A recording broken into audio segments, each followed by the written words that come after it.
Hey, welcome back. This is part 3 of how to design a guitar pedal, and today we're going to be talking about using the breadboard. Now, if you haven't seen parts 1 or 2, I highly recommend that you go back and watch those as they kind of set the stage for what we're going to be doing today. We're going to be testing out our ping pong delay on the breadboard, but the main thing to keep in mind when you're putting something on the breadboard is that at least something is not going to work at some point. If we compare the process of designing a guitar pedal to the scientific method, our concept and definition is like the question that we want to have answered, and the schematic is like our hypothesis. It's what we think ought to work, but we still aren't sure yet. The breadboarding phase is like our experiment where the rubber hits the road and we finally figure out what will and what won't work. When using the breadboard, I find that it's useful to break things down into steps, and we're going to have 5 main steps that we're going to be dealing with in our breadboarding experiments and activities today. Number 1 is testing each individual functional block. We do this because we want to make sure that each piece that we've put together performs its function correctly.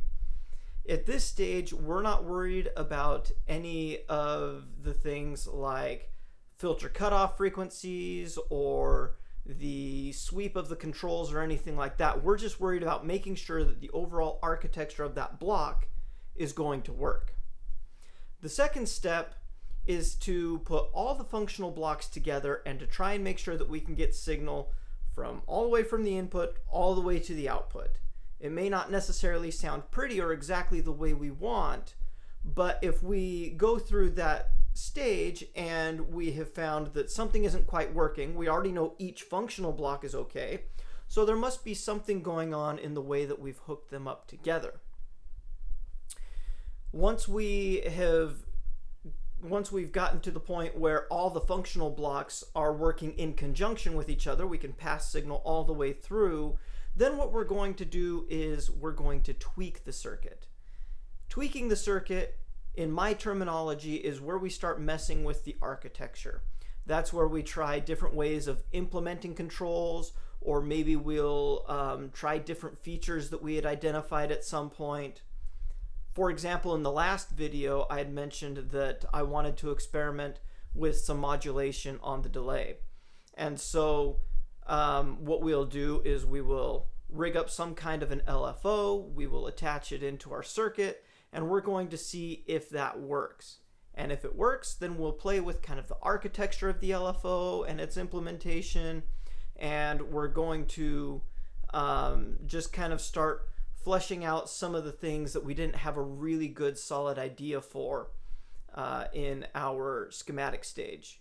Another thing for this particular project like that we're going to do is that amplitude control between delay stage 1 and delay stage 2, and see kind of how we want that to work.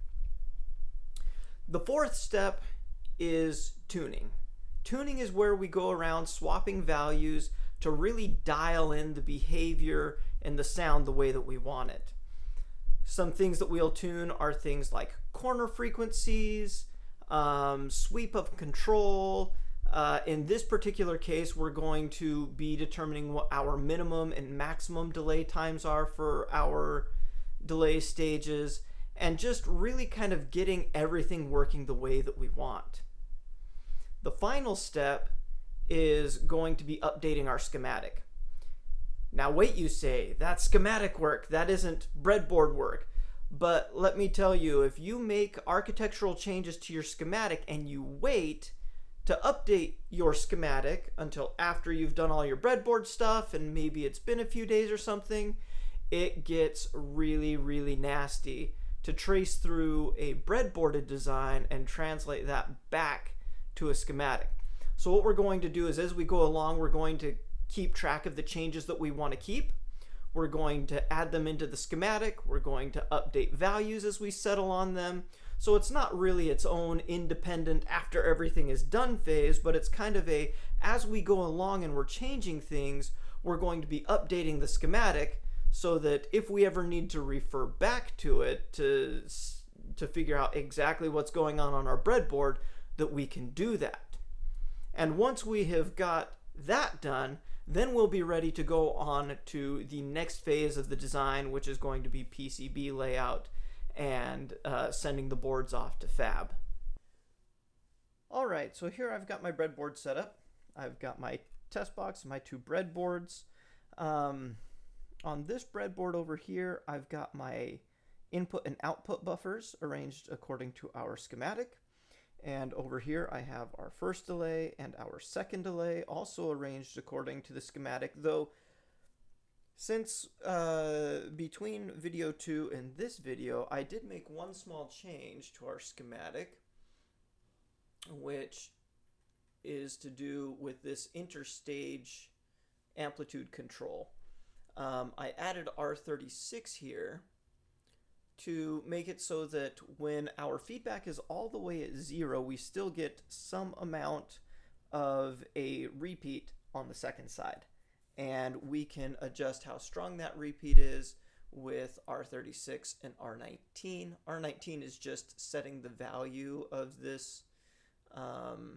Essentially, it's making our 50K linear feedback pot a different value. So this gives us right around 20, actually about 22K total resistance between lugs 1 and 2, and then R36. This is just a value that I put in there that we can tune and tweak later. R36 will set just how much signal we get in to the second stage, even if we don't have any feedback going. So that's really the only big schematic change that I've made. There we go, we can see everything now. And so what we're going to do is we're going to go through each of our functional blocks here, and we are going to test to make sure that they work. But first, let's make sure we've got signal bypass. That works lovely. We are going to set this to our probe output, which is going to hum a lot because it's just a floating lead out here, and we're going to turn on bypass. And we're just going to make sure we get our input signal. There's our input signal, very good. Let's go to the output of the input buffer. Okay, we've got signal from the output of our input buffer. And so let's make sure it comes over here to the input of our first delay stage. Yeah, we've got it there. So let's see if we get it on the output of our delay stage. So there's something there. Let's actually go and you actually hear a couple of delays going. That's because I have both outputs going to a single summing amplifier right now. If we were to come take this, let's see. Okay, so we do have signal there, so let's test the output of our first of our. So that is our right side. Now you'll notice that we do have, we've got two delays going on there, which shouldn't be happening. We're probably just getting some crosstalk with the way that things are on the board here. I've actually played with this just a little bit before filming and didn't have really any issues there, but we'll see what ends up happening.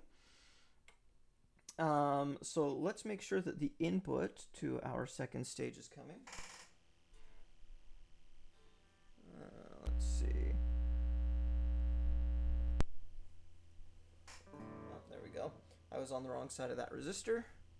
So the output of our second delay stage, yeah.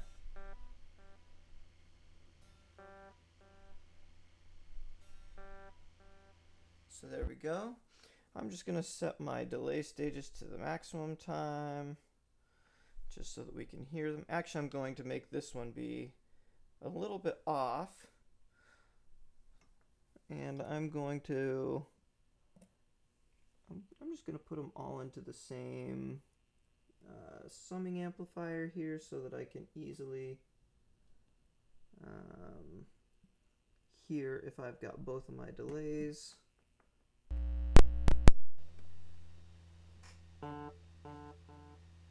and you hear with the bump, bump, bump, bump that it's not just a single delay line repeating, it's actually the two delay lines. So I've got that signal coming all the way through.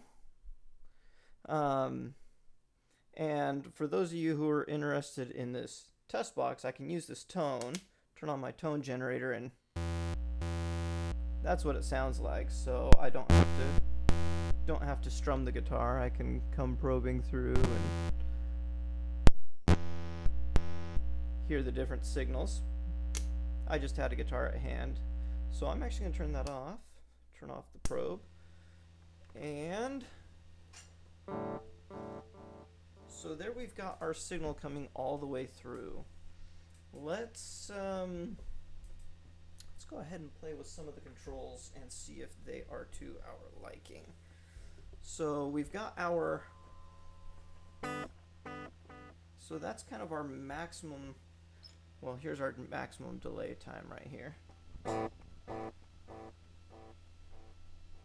which, I mean, that's probably okay. I don't mind that. But let's go ahead and just set it to like our minimum delay time. So I've got a 2.2K resistor that sets our minimum delay time, which should be about 30 milliseconds each. So you can hear it's got that very fast kind of slap back sound to it, and we can, you know, make one of them a little longer.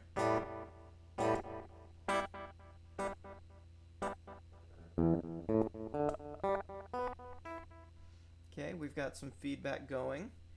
Let's actually see what our maximum feedback does.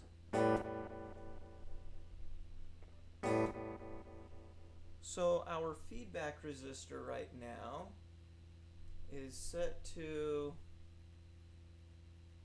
oh, okay, so it's currently a 4.7K, but I had postulated that using a 2.2K would be good. So let's swap this out. Right now we've got no feedback because I just pulled that resistor. And we'll put this guy in here like this. And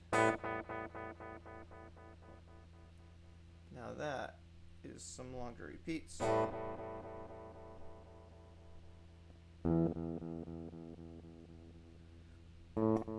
Now, I'm not one of those people that likes to have the, you know, feedback repeats swell off into infinity, so I'm going to leave that there. We could probably, you know, back it off a little more if we wanted to have those repeats last longer. In fact, if we take our 4.7 and we parallel him with our 2.2, yeah, that goes off for quite some time, doesn't it? So we can dial that into whatever we want. For me, I probably like it just fine with that 2.2K there. That seems like it's probably plenty. Let's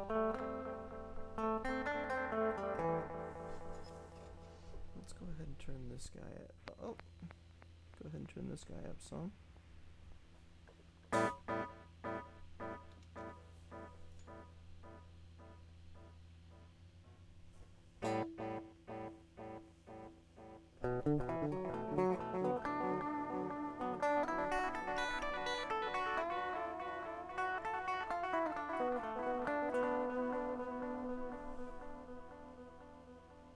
Yeah, so that hangs on quite long enough for me. But again, that's why we breadboard, is so you can find things that might be to your preference. Now this is, so that's just our straight delay. And one thing I'd mentioned was possibly doing some modulation. And I actually off camera played with an LFO on this, and I thought about maybe using the spare op amp that we have over here, but that did not quite do it for me. I was not a fan of a single op amp LFO. But there's actually a really cool modulation trick on a PT2399 that we had discussed on the DIY Stompboxes forum. Dead Astronaut found that if you connected a resistor between pin 6 and pin 8 of a PT2399, you could get a little bit of modulation. And I suggested possibly bypassing that with a capacitor, which worked pretty well. But then he found that if you actually take a capacitor and a white LED, then you can actually get a nice, stable, very subtle modulation on the repeats. So I'm going to try that here. I've got a, let's see, grab a 470. This is a 470 nanofarad cap, which I have found works pretty nice. Let's see, I think the long leg goes towards pin 8. I'm going to put this on a switch so we can hear what it sounds like. There's that. And then let me find a switch over here. I've got switches and pots that have flying leads like this for my breadboarding stuff. I find that that makes it pretty easy to test certain things out. Let's see, there's pin 8, and there is my... Whoop. If you bump things just right on a breadboard, you can get all kinds of funky sounds. So let's see. You can hear that slight modulation on the repeats. And if I turn this off,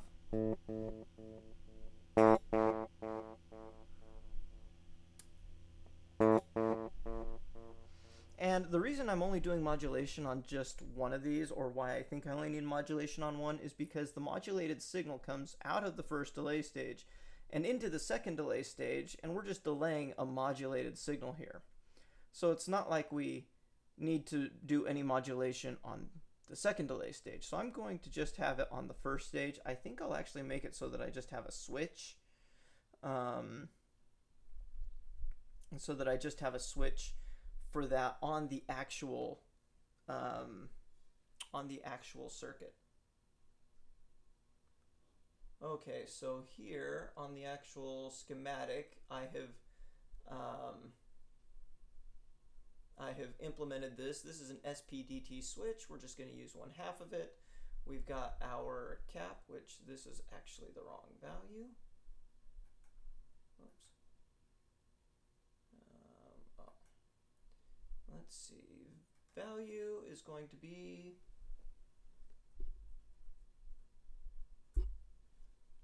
470 nanofarads. There we go.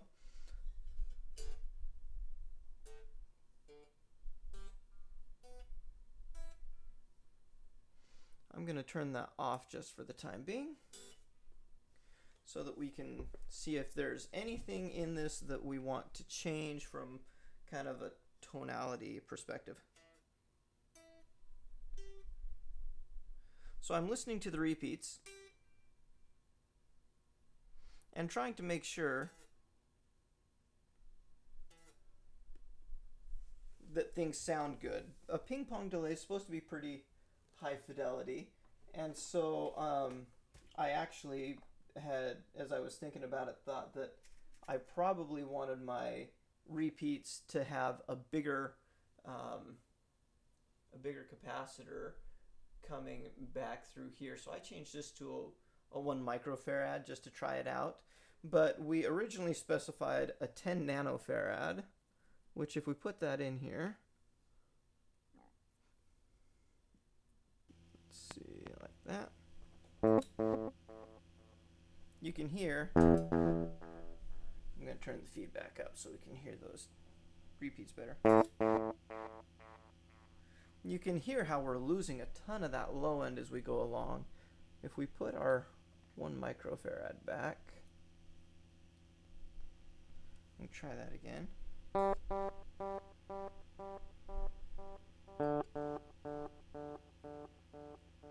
That keeps the signal sounding pretty good. We're not really drastically rolling off low end or high end along there. That's a pretty clean repeat for several repeats there. So I'm pretty happy with that.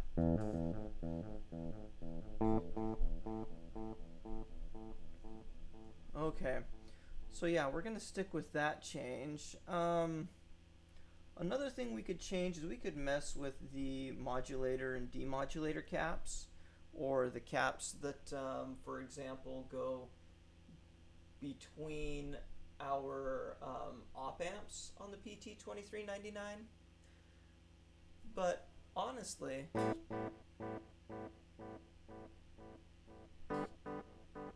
I am not displeased with how that sounds. That actually sounds pretty good.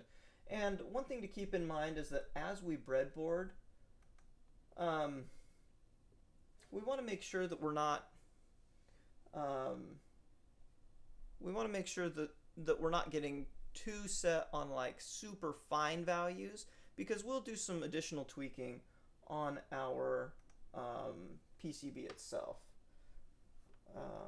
Let's see. I'm actually going to see what this corner frequency is for my RC filter there with R11 and C14. That is 10K and 4.7 nanofarads.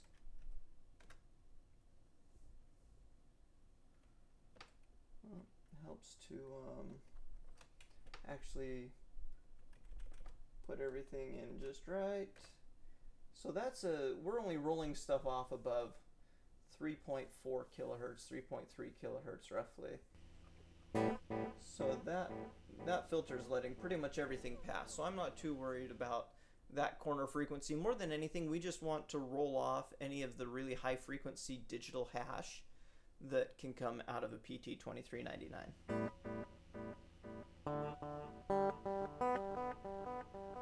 Okay, so let's see what else looks like it might be ripe for the picking here as we go through and look here. Oh, one thing I did change in the schematic also is you can see that I took our unused op amp and I've turned it into another input buffer, and I've put these solder pads here so that we can actually have a header, so that if we want, we can actually have this be stereo in and stereo out, where it won't be a true stereo in necessarily, um, because we have to go through the series delay stages, but we can at least keep the right signal as it comes in and add the delay for the right side to whatever the right signal comes in as. Okay, so let's just give this a little playthrough.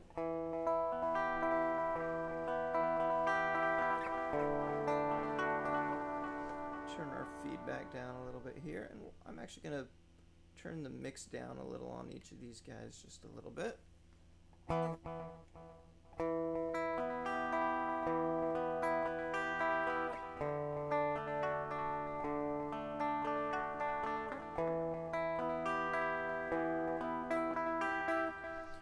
Let's turn the modulation on, see what that does for us.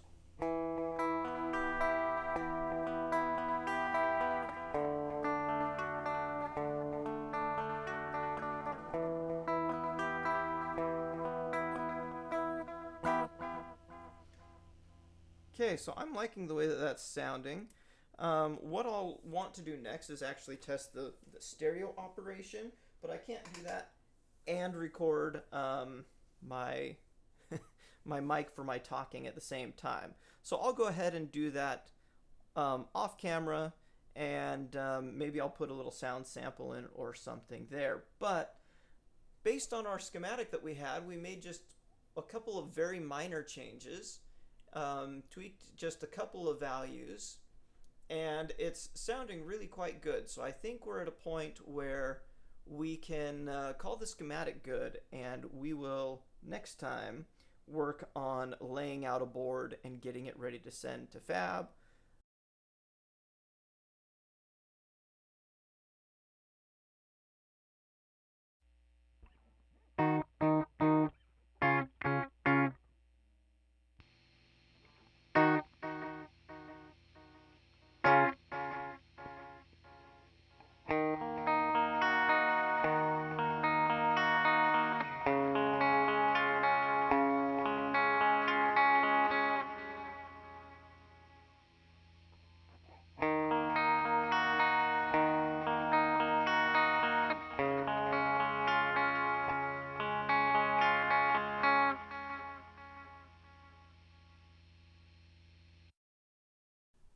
So there we have it. We've now got our breadboarded circuit all up and running. We've got all of the architecture put together the way that we want. We've got our features dialed in the way that we want, and we've got it sounding pretty much the way that we want. At this point, the circuit design itself is complete. What we'll do in the next stage is we're going to be laying out the PCB. We'll take our updated schematic. We'll make sure that anything that hasn't been decided yet, such as switching mechanisms or whatever, gets defined, and we'll create the PCB layout. Once the PCB layout is done, we send that off to fab. We'll get it back, and we will then populate the board, and from there we will further tweak some of the different values just so that it really sounds the way that we want. Because while we've got it working on the breadboard, you do get some differences in how it behaves and sounds on a PCB versus the breadboard due to things like contact capacitance, stray RF, and just the fact that, you know, breadboards can be a little flaky. But we're glad that you came. Good to have you here. And if you haven't subscribed yet, please do so you can be notified when the next video hits. And until then, have a good one.